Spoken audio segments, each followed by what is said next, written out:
Want the most points for everyday spending? Let's compare Amex Gold and Amex Platinum.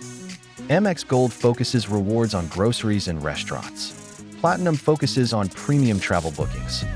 Gold earns 4x points at restaurants and U.S. supermarkets and 3x on flights booked directly.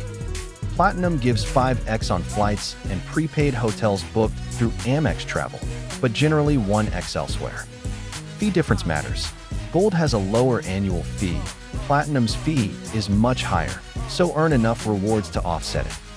So which wins for earnings? It comes down to where you actually spend most of your money. Example, spend $1,200 a month on groceries and dining combined.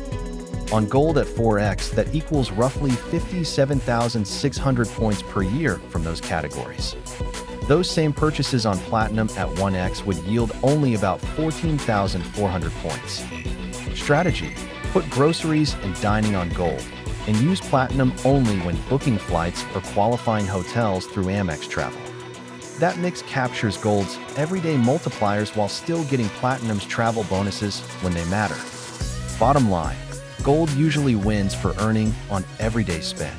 Compare your monthly categories now to choose the card that fits you.